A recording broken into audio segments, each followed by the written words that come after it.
the case that terrified an entire city. Before we begin, go ahead and hit that subscribe button if you dare. Drop a like if you enjoy unraveling the darkest mysteries, and comment below what you think really happened in this case, because by the end of this story, you'll have questions no investigator has ever been able to answer. The city woke to sirens long before sunrise. A thin layer of fog clung to the empty streets, muffling the sound as patrol cars raced toward the riverfront district. Officers were already on edge. In the past 2 weeks, dispatch had been swamped with late-night calls, reports of strange figures, unexplained noises, and people disappearing for hours before reappearing with no memory of where they'd been. Most of the calls were dismissed as pranks or overreactions. But what they found that morning changed everything. Just after 4:12 a.m., a jogger stumbled onto something he first believed was a pile of discarded clothing lying near the old shipping warehouse. As he stepped closer, he realized it wasn't clothing at all. It was a woman, unconscious, cold, and barely breathing. She had no ID, no phone, nothing to explain how she had ended up there. Officers noted something else. She wasn't injured, at least not visibly. In fact, the most unsettling part was how peaceful she looked, as if she were simply sleeping in the wrong place. Detective Rowan Hale, a veteran investigator known for catching details others missed, arrived minutes later. He studied the scene carefully, scanning the ground, the building, the woman's expression. Something about it didn't sit right. Everything was too neat, too clean. This was staged, he murmured. Someone wanted her to be found. As paramedics loaded the woman into the ambulance, an officer approached Rowan with a nervous expression. "Detective, you need to hear this." We pulled the security footage from across the street. The video, captured at 3:47 a.m., showed the warehouse alley, dark, empty, with nothing but drifting fog. Then, without warning, a figure stepped into the frame. The person's face was hidden under a hood. They carried the woman in their arms, not dragging her but holding her with surprising ease. They placed her gently on the ground, adjusted her head, and stepped back, watching her for a long moment. But the part that made Rowan rewind the footage again and again was what came next. The figure turned toward the camera and paused, as if studying the lens. No face could be seen, just a shadow under the hood, yet something about the movement felt deliberate, intentional. After a few seconds, the figure walked backward into the darkness until they dissolved into the fog.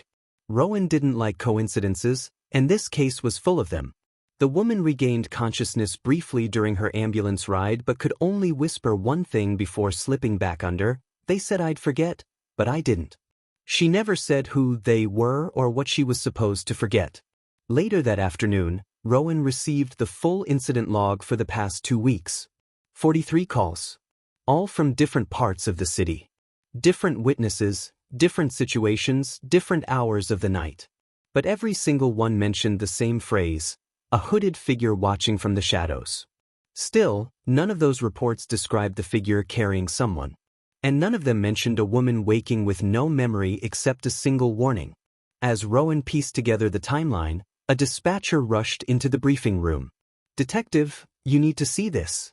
Another jogger just found something on the opposite side of the city." Rowan grabbed his coat and followed her toward the exit. "What did they find?" he asked. The dispatcher swallowed hard. "Not someone. Something." They arrived at the scene within minutes. A small wooden box sat in the center of an empty parking lot. No note. No fingerprints. No footprints. Just silence. Rowan kneeled, heart pounding, as he slowly lifted the lid. Inside was a single photograph. A photograph of the woman found earlier. And standing behind her, half hidden in the frame, was the hooded figure. This time closer. This time, unmistakably watching the camera. What Rowan saw next made his hand freeze midair. Because the bottom corner of the picture was stamped with a date. A date that was 4 days in the future. If you're still here, you're deep enough into this case that you might as well subscribe. Trust me. What's coming next is darker, stranger, and more unsettling than anything we've uncovered so far. Detective Rowan Hale kept staring at the date printed on the corner of the photograph. For days ahead. Impossible. Crime scenes don't come with time stamps from the future. But the image was crisp, printed on glossy stock, and the shadows matched the lighting from the riverfront district. Whoever left it wanted Rowan to see not just the woman, still unconscious in the photo, but the hooded figure standing behind her, angled toward the camera like they knew exactly where the lens would be. Rowan slipped the picture into an evidence sleeve and ordered every available unit to canvass the area. But the parking lot was empty. No witnesses, no tire marks, no surveillance cameras. Just that box left sitting perfectly centered, as if measured into place. Back at the precinct, the woman from the riverfront regained partial consciousness. Her name was Marcy Kellum, a tech support engineer who lived alone and kept a predictable routine: work, gym, home. Her records were clean. Her life uneventful. The perfect target for someone who didn't want attention. When Rowan entered her hospital room, she blinked slowly, pupils unsteady. "Detective Hale," she whispered, though Rowan hadn't told her his name yet. He leaned closer. "Marcy, you were found unconscious. You mentioned someone said you'd forget. Who are you talking about?" Marcy swallowed hard. Her hands trembled under the blanket. "Watched me for weeks. I didn't know at first. But then I started noticing the same things. The man in the hoodie. The car with no plates. The sound in the hallway when I lived on the 6th floor. Nobody else heard it." Rowan pressed gently. "Did they contact you? Speak to you directly?" She nodded once. "Not with words. They left things." "Things like what?" "A note. A drawing of my apartment window. I never told anyone, and then I woke up by the river." She paused, breathing uneven. "I think they're testing the city. Or watching it. I don't know why. But I know they're not finished." Before Rowan could ask more, her heart monitor spiked and nurses rushed in. Marcy's eyes rolled back, and she whispered one last sentence before drifting into unconsciousness. "Check the old district. They're hiding more." Rowan's instincts sharpened. The old district was a stretch of abandoned industrial buildings near the city outskirts, shut down decades ago after a massive corporate scandal. It had been left untouched, too costly to renovate and too isolated to monitor effectively. A perfect place for someone to operate unnoticed. Hours later, Rowan arrived at the site with 2 officers. The air felt heavier here, as if the buildings themselves carried the weight of what had once happened inside. Windows were boarded, doors rusted, and graffiti covered the walls. Yet something felt off. Too many footprints in the dirt. Recent ones. They started with Building 12, the largest of the group. Inside, dust coated the floor, except for a clean path leading deeper into the structure. Rowan followed it to a locked steel door with a numeric keypad attached. The keypad had scratches across the surface, as if someone had entered the code many times. The officers exchanged looks. Rowan typed in the simplest possibility. 0-0-0-0. The lock clicked open. Inside, the room was pitch black until Rowan's flashlight swept across the walls. What it revealed made all 3 men freeze. Hundreds of photographs lined the walls, each one pinned with precise symmetry. The same hooded figure appeared in almost every shot. Sometimes standing far away watching people walk by. Sometimes standing inches behind them. Sometimes staring directly into the camera. And then Rowan's light caught something worse. A full section of the wall was dedicated to him. Pictures of Rowan entering the precinct. Rowan eating lunch outside a cafe. Rowan standing in front of his apartment building. Rowan walking into the hospital to see Marcy. Dozens of images, taken from angles that suggested someone had followed him for weeks. But there was one photograph at the center, larger than all the others. A picture of Rowan holding the wooden box from earlier that day. Only this photo had a timestamp of tomorrow. And beneath it, written in black marker, were 5 chilling words. "You're next in the pattern." If you're still listening, make sure you're subscribed. This is the chapter everybody talks about. The one that made the entire city realize just how close they really were to the truth.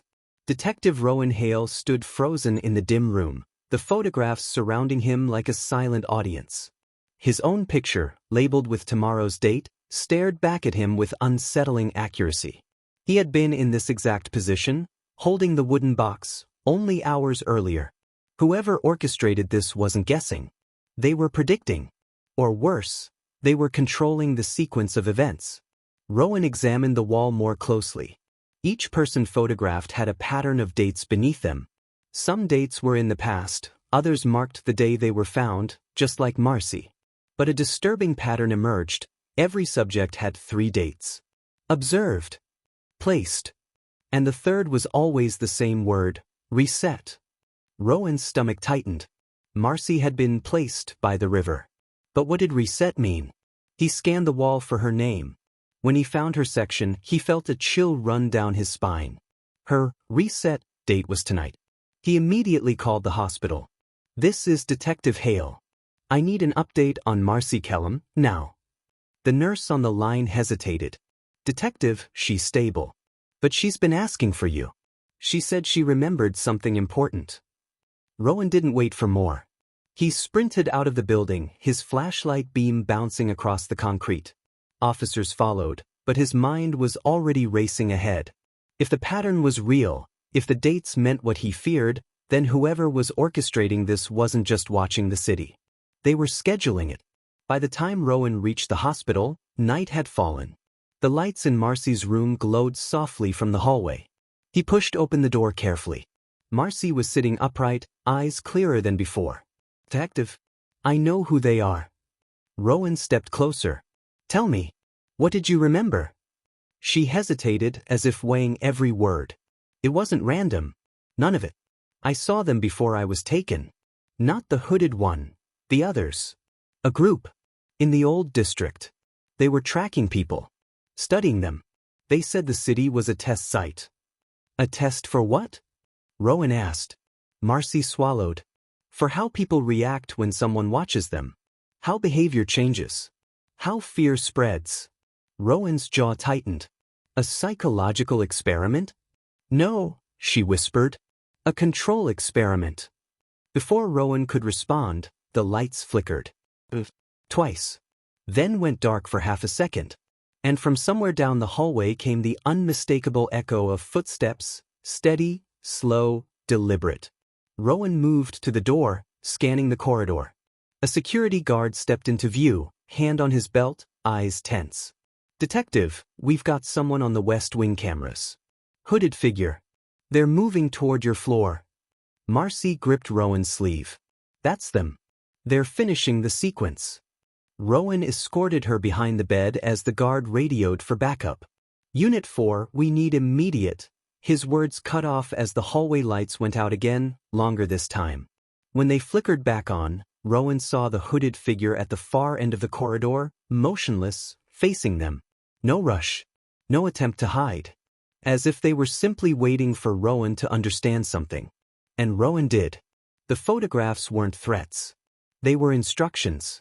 The figure turned and walked away, not into the stairwell or the elevator, but into an unmarked maintenance door that should have been locked. Rowan followed, gun holstered, every instinct sharp. But when he opened the door, there was nothing inside except a narrow concrete corridor leading to an exit on the street. Fresh air hit him as he stepped outside. The night was calm. Too calm. Then his phone buzzed. A message from an unknown number. Pattern complete. "Thank you for your cooperation." Attached was a single image. A wide shot of the hospital roof. On it stood a group of hooded figures, 5, maybe 6, looking down at the entrance where Rowan stood. And in the corner of the image, time-stamped for that exact moment, were the 5 words Rowan feared most. "Phase 2 begins tomorrow." He looked up at the roof. No one was there. No sound. No movement. No trace. Just the quiet hum of a city that had no idea it had just become part of something much bigger. Something still unfolding. Something watching. If you think this case was intense, you're not ready for the next one. Hit subscribe so you don't miss what comes next.